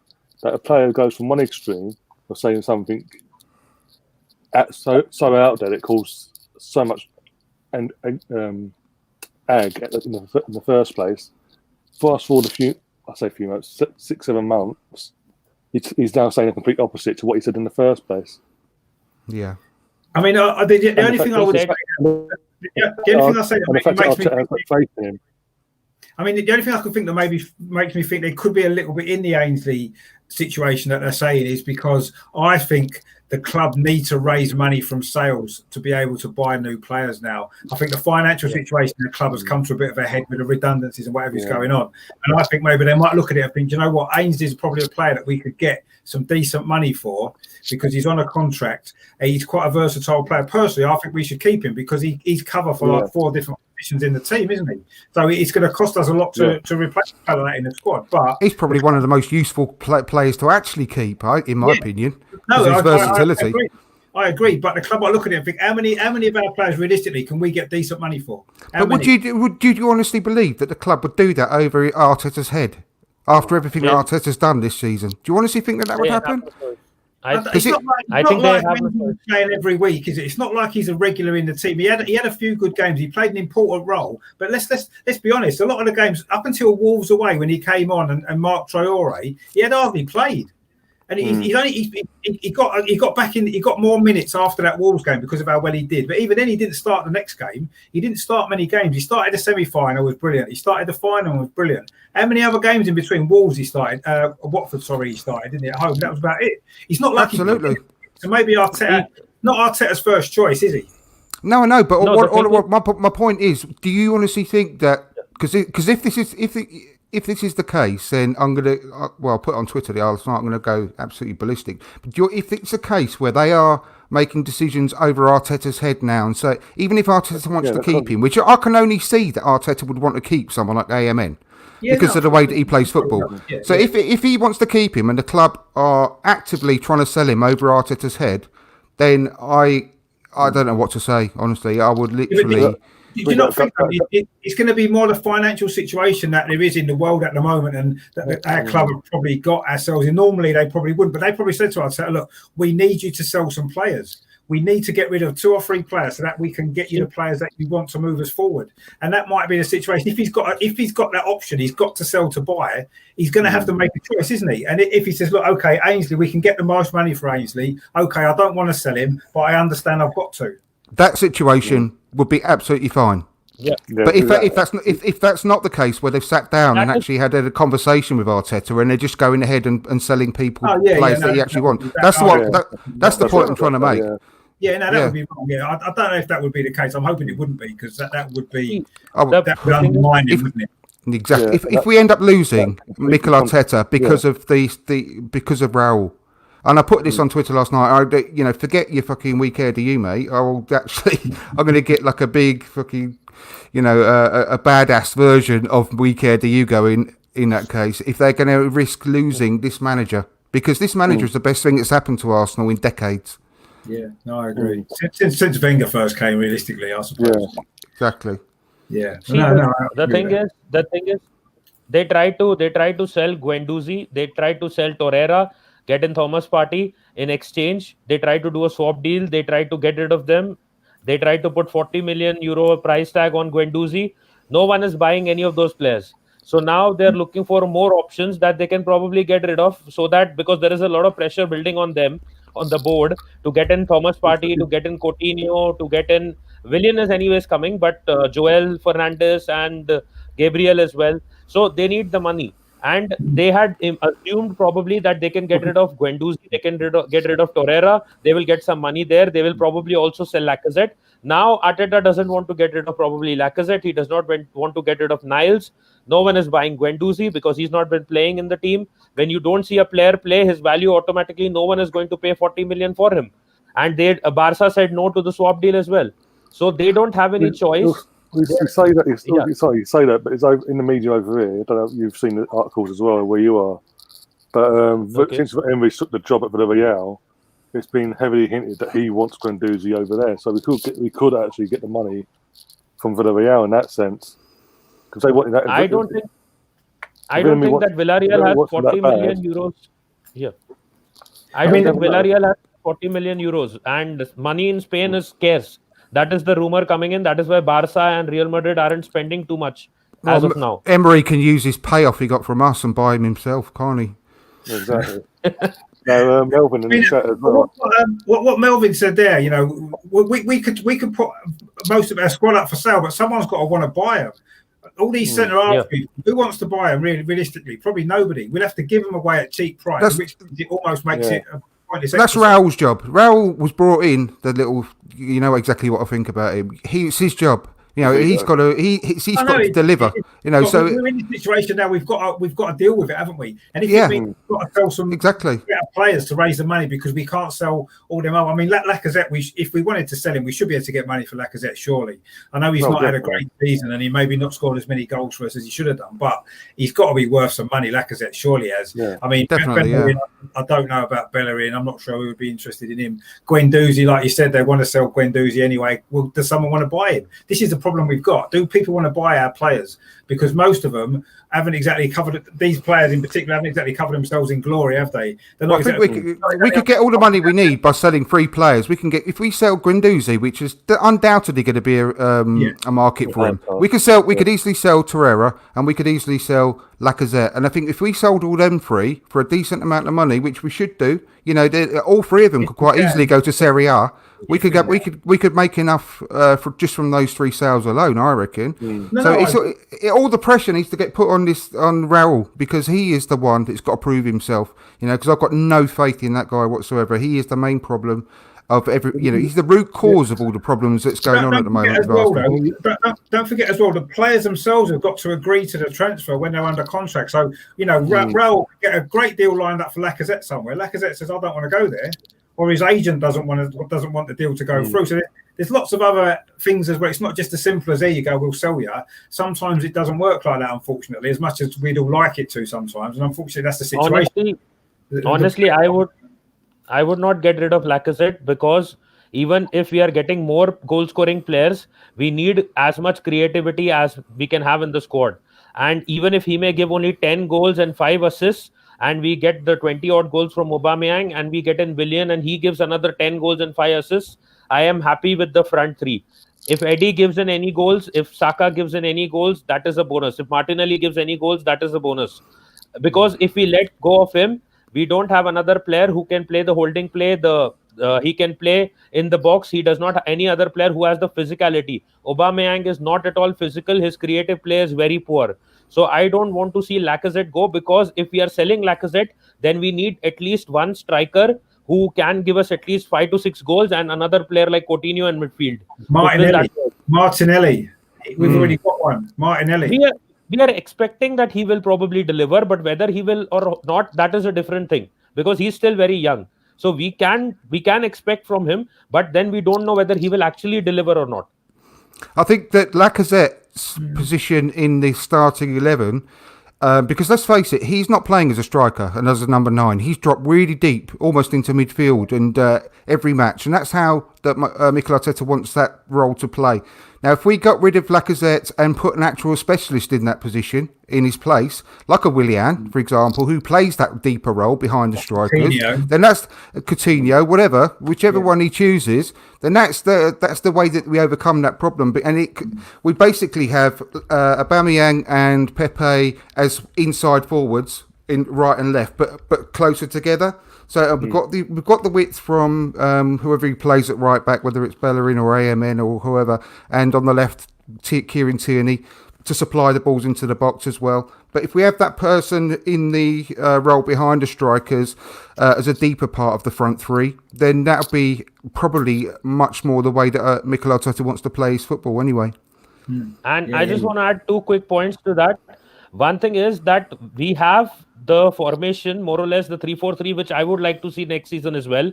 I would rather improve players in their positions, current positions, considering that formation, right, rather than change the complete formation to a 4-3-3 or 4-2-3-1. Rather than doing that, I would just improve the players that are playing in some of those positions which are not good enough. The second thing is what selling Lacazette does. If we get in a Coutinho or we are expecting Willian to play behind the striker, and if that formation does not work out for us, probably we'll be struggling to get back to the 3-4-3 as well. So that is a double risk that we will have to take with respect to selling Lacazette and getting another player like Coutinho or any number 10. So if we want to take that risk, we can. Otherwise, we should try to improve the players in a formation that they are comfortable playing in. Yeah, it's the way that Liverpool are playing, isn't it? Basically, with regards to that front three, like in a triangle sort of shape, and I think that almost the way that most teams are actually sort of moving towards the Liverpool model. And we've got, if we can keep Bellerin on this upward trajectory towards being the old Bellerin again, I think he will be. I personally love Bellerin, and I think he is showing signs of coming back to his best. Fingers crossed that's the case. Yeah. And with him on Tierney on either side, that is really comparable. Not quite as comparable. I'm not stupid, but it's pretty comparable as best you can get to the Liverpool fullbacks with the quality of their crossing and the pace. And if we can get that player in that deeper role, because Lacazette has been doing really, really well at the end of the season. I can't knock the guy. He's been really trying his heart out in that deeper forward role, sort of the false nine type of position. But he's not a specialist in that role. He's not. So if we can actually upgrade him with someone that can carry that role out a bit better, a bit more sort of like the Firmino role Firmino does himself, then all the better for me, because I think that's what Willian is being brought into, and people are worrying about giving him a 3-year contract at his age. I don't think you need to worry, because after 12 or 18 months, we could quite easily, he would still be sellable to the MLS, to China, to Qatar, any places like that. We can still get a fee out of him, so I don't think we can lose too much as long as we don't give him a massive signing on bonus thing, which I don't think is going to be the case either. No, I think William, we should definitely get this one done, because I think William would add something to our attacking play, an extra dimension to our attacking play that we've lacked. Yeah, I think Pepe slows everything down, whereas William's a lot more direct. He runs at people, and he's got a final ball as well. He's got enough experience. He knows when to maybe pull the ball back. He can take a good free kick, and I just think he's got everything about his game that is going to improve our attacking play. And I think on a free transfer with, if he wants 130 grand a week, if you look at it over the course of the contract, it's not a massive amount we'll be paying out. When you think what it would cost us to buy a player, maybe 25 in that position, it's going to cost us a lot of money, wouldn't it? You're looking at, we paid 72 million for Pepe, didn't we?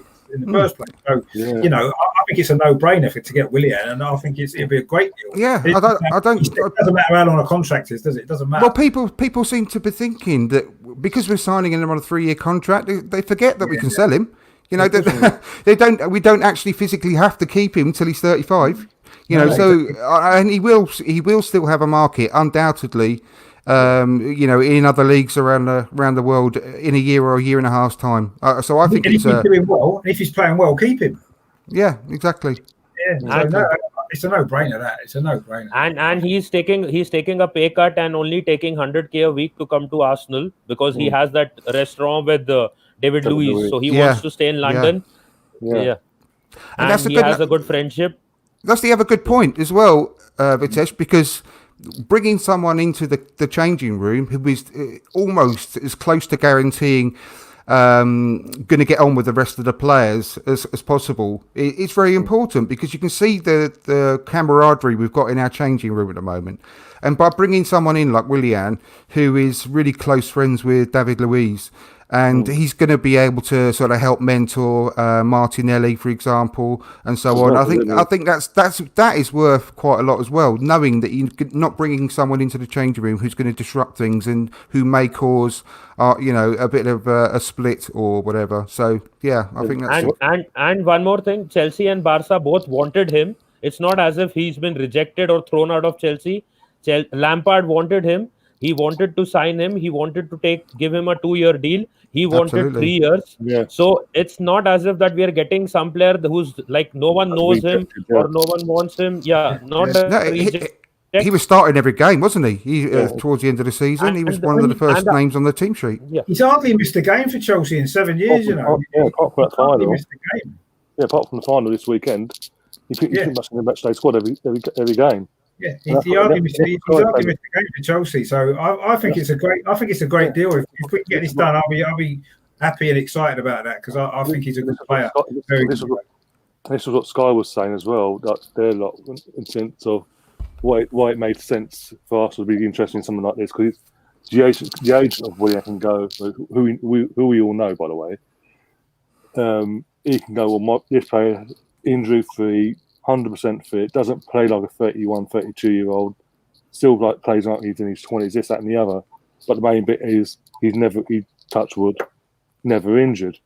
In the 7 years he's been in the Premier League, he's never been injured long term. He's had a nickel here and there. What gives me some hope as well, when Chelsea won the league, and obviously they dropped off the 15-16 season, and when Leicester won it, he was the only player that didn't down tools in that entire season. He was consistently playing with the levels he was meant to be playing at, whereas everyone else was down tools. Yet some of their fan base get on his back. Yeah. So is that professional? I like that. You're getting that as well. You're getting the professionalism as well.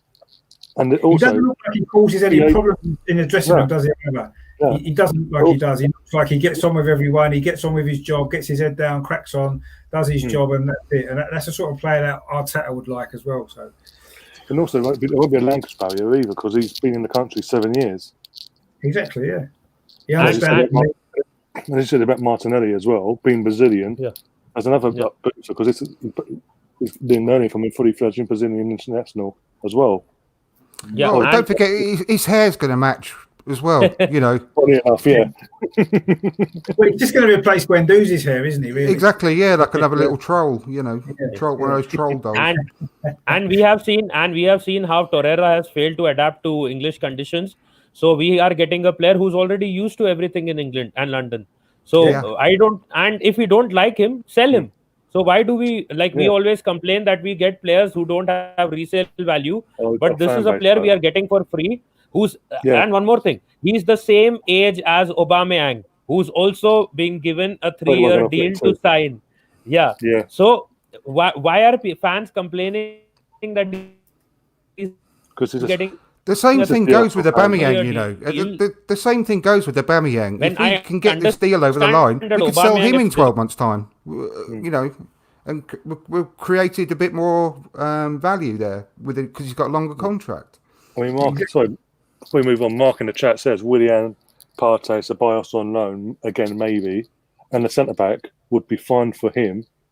Don't need to throw so much money at the window like Chelsea do, as we've seen with certain players they've brought in already and looking to bring in. And he's saying, I'm convinced we're not that far away from top 4 already. It's literally just the additions in the right areas. As we've been saying in the podcast, it's just to address the areas that need to be addressed. I mean, me and Andrew were saying the other day, actually, that the top 4 this season, the last time we played all 4 of them, we've beaten them. So we're not far away at all. In fact, I don't think we are. I don't think there's actually a gap there. I think we're as good as maybe Liverpool, obviously, are obviously ahead of everybody else. But I don't think all the other teams challenging for the top 4. I don't think they're ahead of us particularly. I think you know, I- was City. I mean, City are, but United and Chelsea. I mean, see, I don't think City. I I don't think think City are on their that- way down. City are on the way down. They'll be spending a lot of money this summer. I mean, But- they've but announced I 2 will- deals already, haven't they? To this last couple of This is, days. this, I this will- what does I will- my, sorry, this is what does my head in with Man City as well.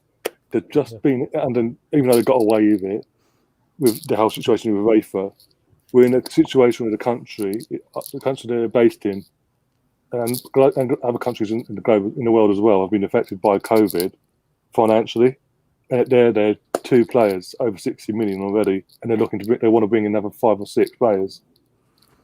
It's just Well, no, that Torres, they got him for 23 million quid, didn't they? Or 22? yeah, I 20, think it's 23, 22, that's a good 23 deal. mil, and 41 mil See, for Ake as well. And that's just thing with- 60 mil and 2 players.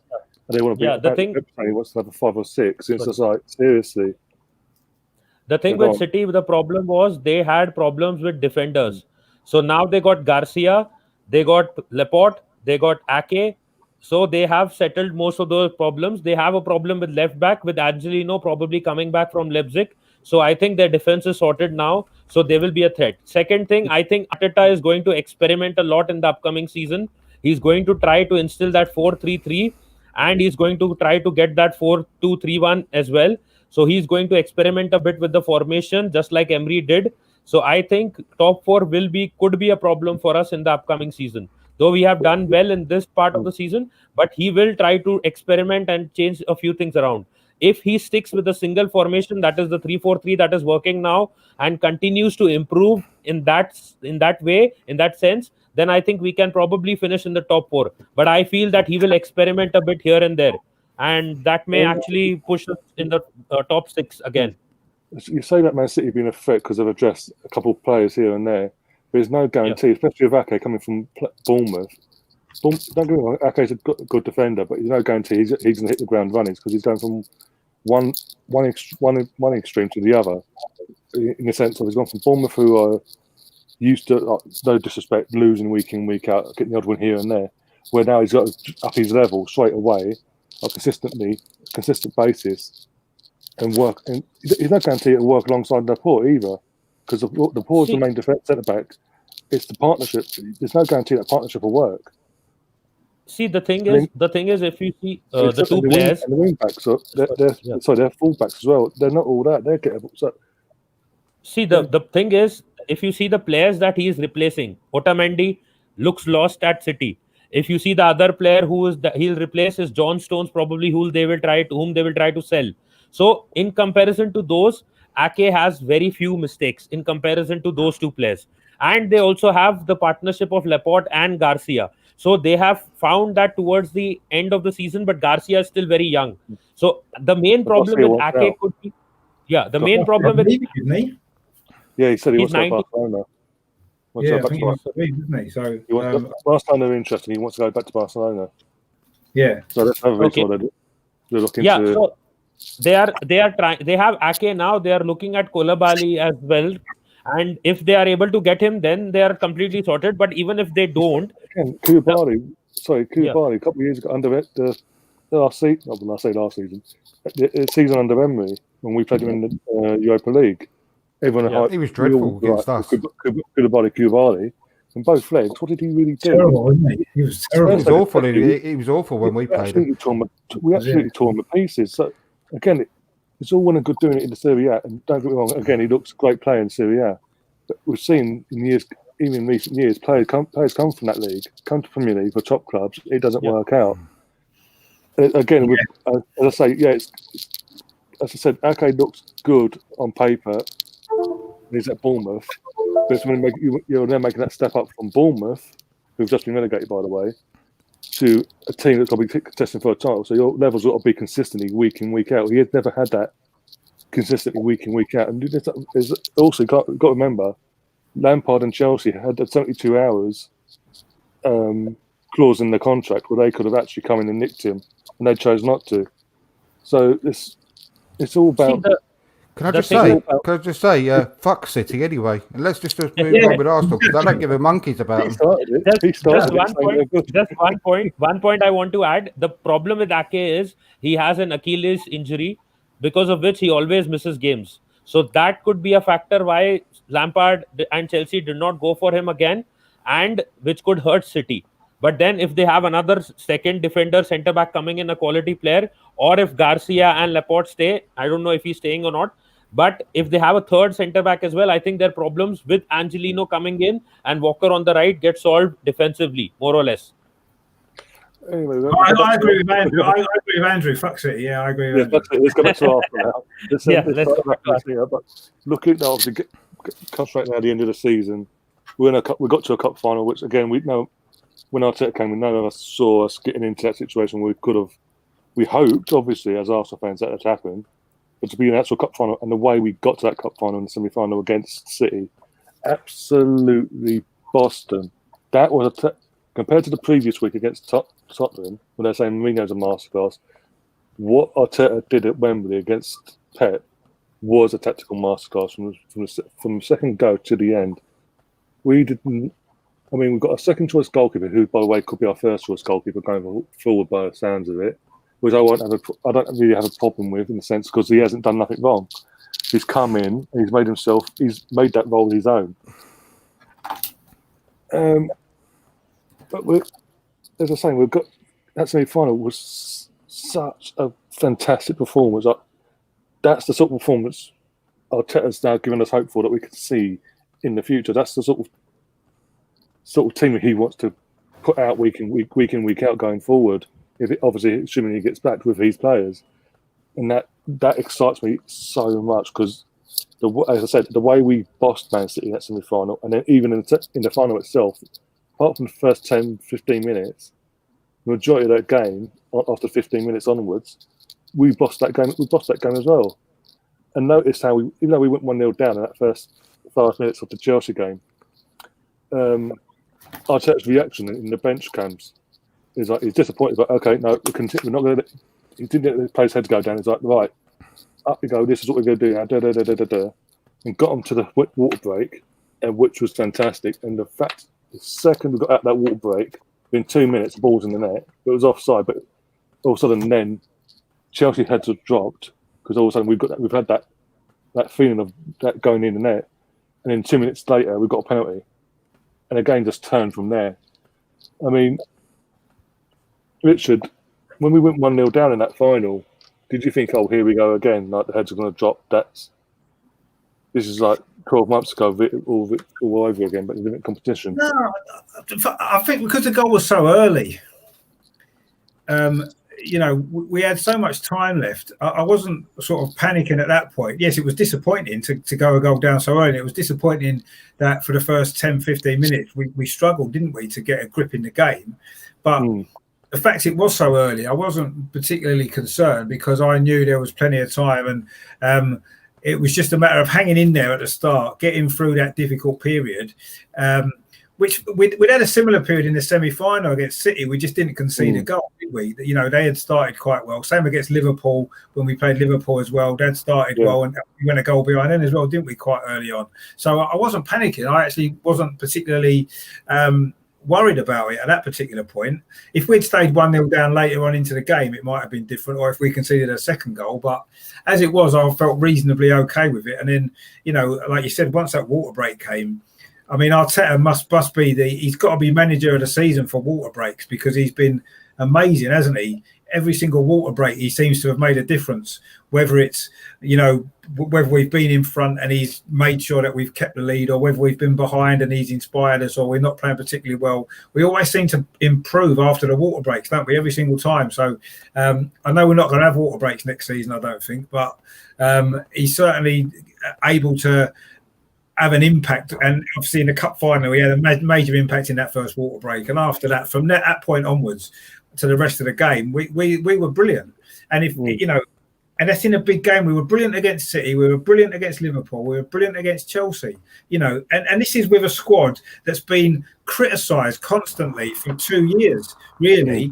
And for him to have got the team to perform like that, and not just with injuries as well. Well, exactly. Yeah, missing players, and for him to get everybody to produce those big performances in those big games, that's really what we need to remember, and we need to be confident going forward. And regardless of who we buy in the summer, regardless of who we sell, regardless of who we don't buy, I think it's clear and obvious that we have got a coach who is going to be successful at the club. Now, what I think we need to find out what our level of success is going to be in terms of, and it is going to come down to the budget of the club. There's no doubt about that. If you've got a bigger budget, you can have more success. But maybe for us, maybe the success that we can have is finishing in the top four on a regular basis again and winning some cups, winning in Europe, getting back in the Champions League. That might be considered a success for us. And if that's the case, that's brilliant. But I just hope our fans can realise that although we've got a great coach who, with the right budget and with the right capabilities to buy the players he wants, can win the Premier League. I've got no doubt he will be a Premier League winning manager at some point. Hopefully it'll be with us. But if it isn't with us, it's going to be more down to the budget than his ability. So let's not get on his back if in 3 years' time we haven't won the league, if he's not given the players that he needs. But so we need to see what our success is. But for me, success now immediately is top four next season. I think that's definitely doable without too many. I don't think we should be worried about that. It's not going to be easy, but I think we can do it. And obviously we've got the cups as well. But we've got the right man there, and we just need to support him, back him, and not get too down. We're going to have poor results here and there, but let's not lose our head about it. Do you know what I mean? Let's also picture. Before the others talk, also they said it with Arteta, we saw in the celebrations, like in the clips we saw, and so like the PlayStation medias and what the Arsenal released as well on Twitter and all that. Yeah. To give him this, like Arteta celebrating with the players and players saying that as one. Them things in the changing room when he walked in with a cup, Arteta and all dancing and that was just brilliant. I couldn't stop watching that. I must have watched that 50 times already. I know, so amazing. I loved it. Absolutely brilliant. I just love it. Yeah, absolutely love it. It's great to see. I think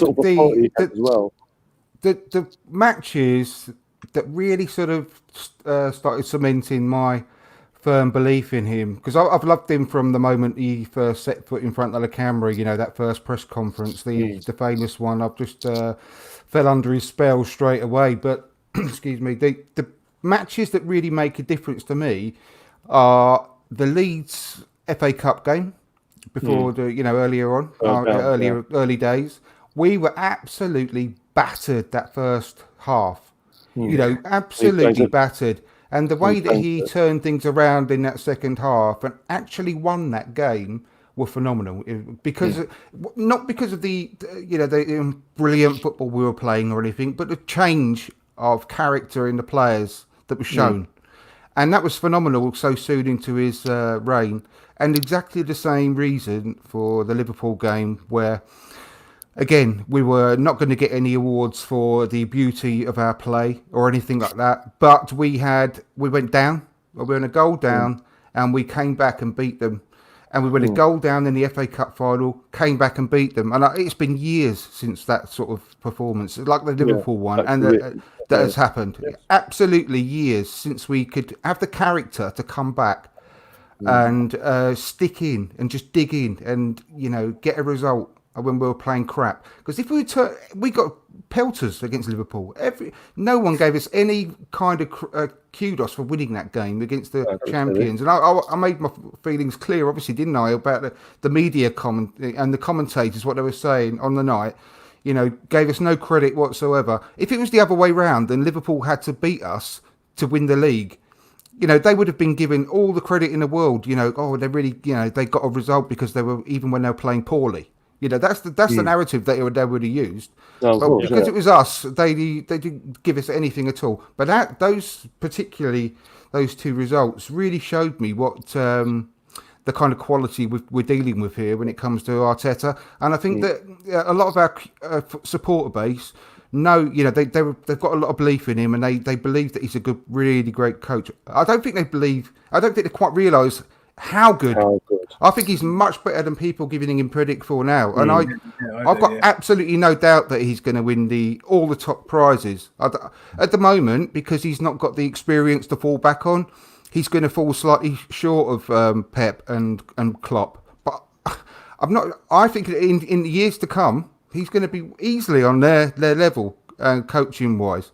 And I've said this before, and I'm happy to keep saying it now because I'm this confident. I think that we will finish around sort of maybe somewhere between the 15 and 18 point mark, behind the eventual champions next year. Bearing in mind how many points we're behind this year, maybe 40 something. I think we're going to. I think that I've got no doubt that he's going to cut down that sort of gap by sort of 15 to 18 next season. Because from a standing start, when everyone starts next season, all on equal points, Arteta's mentality he's going to instill into the players. He's not going to let the other teams get too far in front. He's just not. And the front, the last. Sorry, one second. The last 4 games, like you said earlier, I brought up on my show yesterday. The last 4 fixtures we've played against all the top 4, we've won. All we need to do now is start spanking the teams that are relegation fodder and below, mid-table and below. And I think that what will really help us do that is like the acquisition of someone like a Willian, and if we can get Martinelli back fit and firing as well, they will really help open up those defences that sit really deep. I think that's been hindering us this season because Lacazette is a really, really hard, willing worker and everything, but he hasn't got that sort of skill and guile to unlock those defences and play that final killer ball. But I think with the adaptation of someone like a Willian, we can start doing that. And I've got absolute faith in the fact that we will get top 4 next season. We won't finish anywhere near as far behind the eventual winner, and I've got a sneaking suspicion we'll go and win the Europa League as well under him this next season as well. Just that's how strongly I believe. I agree with you on the Europa League part, and obviously the gap will not be as much because I think Liverpool had a brilliant season this time around, and the team that probably wins next season will not be this comfortable. So I think the gap will definitely be closed. But one thing I want to say with respect to the final as well, what helped was Pulisic and Azpilicueta both going off injured. Because those 2 guys, if they would have probably been on the pitch, it could have been a bit more closer. I feel that rather than Kovacic's red card, I think the Pulisic injury hurt Chelsea a lot more than the Kovacic's red card, which also impacted. One more thing I just wanted to add, I think like we discussed initially, the Sheffield game was when he realized the new formation or the 3-4-2, the 3-4-3 that he wanted to play. But as a manager, I think the game-changing moment for Mikel Arteta would have been probably the Wolves win, where he actually outclassed Nuno in terms of he had his best game as manager. That was a great one. And one more thing, the thing that major difference, and the major thing we have seen after the lockdown is that he has been using his substitutes better, which was a lot of people were complaining in the first half that Arteta came in. His substitutes were very bad. They were awful. They were as bad as Emery's. But in the second phase of this, towards the end, like after restart, his substitutes have been good. Now, the problems that he may face is 2. 1, there will be no water breaks, as Ryan said. And 2, there will be only 3 substitutes in the upcoming season. Can I make one last point before, because I'm going to have to shoot off in just a second as well. Well, just one more point about the quality of what I believe Arteta's got in his coaching.